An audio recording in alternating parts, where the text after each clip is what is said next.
Swastiastu. Perkenalkan, nama saya Dewa Ayu Sukmadewi, NIM 8590502223. Saya dari UPBJJ Denpasar. Kali ini saya akan melakukan praktikum yang berjudul lensa cembung dan cermin cekung. Nah, sebelum saya memulai, saya akan menjelaskan teorinya. Cahaya adalah energi berbentuk gelombang elektromagnetik yang kasat mata dengan panjang gelombang sekitar 380 sampai dengan 750 nm. Cahaya merupakan gelombang elektromagnetik atau tidak memerlukan medium untuk merambat, sehingga cahaya dapat merambat tanpa memerlukan medium. Alat optik adalah alat-alat yang digunakan lensa dan memerlukan cahaya. Contoh pemanfaatan bidang optik yaitu pemanfaatan cermin dan lensa. Menurut Sutrisno tahun 1979, cermin dimanfaatkan diantaranya untuk kaca spion, kaca rias, OHP, refraktor lampu senter, refraktor sepeda motor, refraktor mobil, dan pengumpulan cahaya pada mikroskop. Pemanfaatan lensa diantaranya dalam loop, teleskop, mikroskop, kacamata, OHP, proyektor, kamera.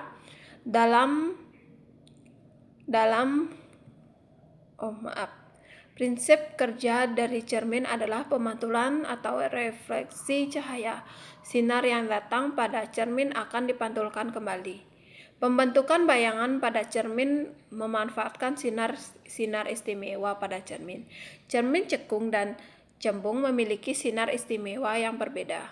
Cermin cekung adalah cermin yang bidang pantulannya melengkung ke dalam. Bila berkas sinar sejajar sumbu utama dijatuhkan sebelum cermin cekung, maka sinar pantulan akan mengumpul atau yang disebut konvergen. Sifat-sifat istimewa yang dimiliki oleh cermin cekung yaitu sinar datang sejajar sumbu utama, cermin dipantulkan melalui titik fokus atau yang disebut dengan F. Cermin cembung adalah cermin yang memiliki bidang pantulan melengkung keluar. Cermin ini disebut cermin divergen karena sinar dari semua titik pada sebuah benda menyebar setelah pemantulan, sehingga seolah-olah datang dari suatu titik di belakang cermin. Lensa adalah benda bening yang memiliki permukaan berbentuk lengkung atau cembung, yang berfungsi untuk membentuk bayangan melalui pembiasan. Lensa dibagi menjadi dua, yaitu sisi aktif atau belakang dan sisi pasif yang disebut dengan depan. Sisi pasif bagian lensa yang berhadapan langsung dengan benda atau objek, sedangkan sisi aktif untuk pembiasan. Lensa cembung memiliki sistem istimewa yaitu suatu sinar datang sejajar sumbu lensa akan dibiaskan menuju titik fokus antara F1 yang di belakang lensa. Yang kedua itu suatu sinar datang melalui fokus pasif atau F2 di depan lensa akan dibiaskan sejajar sumbu utama. Sesuatu sinar datang melalui pusat optik lensa yang disebut O akan diteruskan tanpa dibiaskan. Nah, itu dia pemaparan teorinya. Alat dan bahan yang saya gunakan itu yang pertama alat tulis, yang kedua cermin datar, yang ketiga cermin cembung, yang keempat cermin cekung, lilin, kertas HVS. Nah, sekarang simak yuk praktikum saya hari ini. Ada titik fokus lensa cembung. Sini terlihat ada titik fokus lensa cembung. Sudah jelas.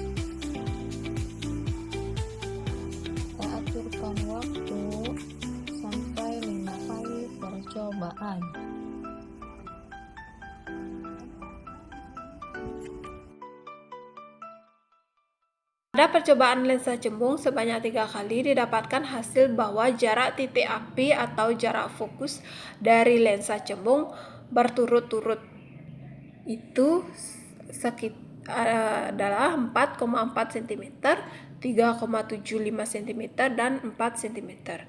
Sedangkan kekuatan dari lensa cembung berturut-turut adalah 0,23, 0,27, dan 0,25. Hal ini menunjukkan bahwa jarak titik api dan kekuatan lensa cembung tidak jauh berbeda dari ketiga percobaan yang telah dilakukan. Lensa cembung bersifat konvergen atau mengumpulkan, karena sinyal yang datang melewati lensa cembung selalu dibiaskan menuju ke satu titik dan mengumpulkan cahaya. Jarak fokus lensa cembung selalu bersifat positif karena tepat berpotongan atau tujuan sinar bias selalu terletak pada bagian belakang lensa cembung, sehingga fokus lensa cembung adalah fokus sejati. Lensa cembung yang tepat akan menghasilkan bias cahaya lebih besar daripada lensa cembung yang tipis.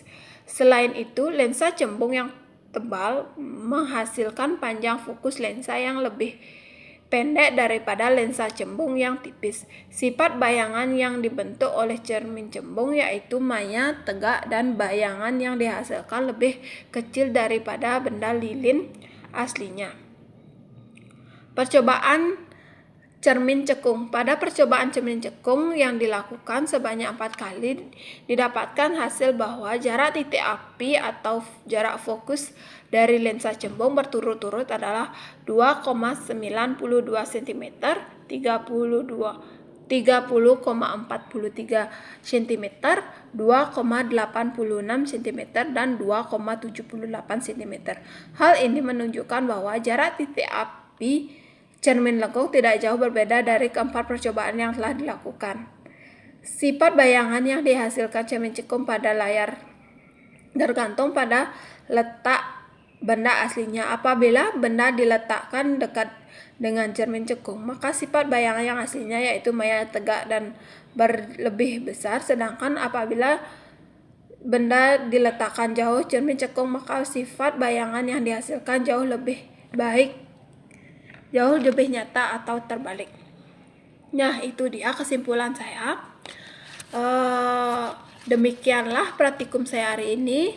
Saya mohon maaf bila ada kesalahan kata atau materi yang saya jelaskan. Akhir kata saya ucapkan Paramesanti. Om Santi Santi Santi Om.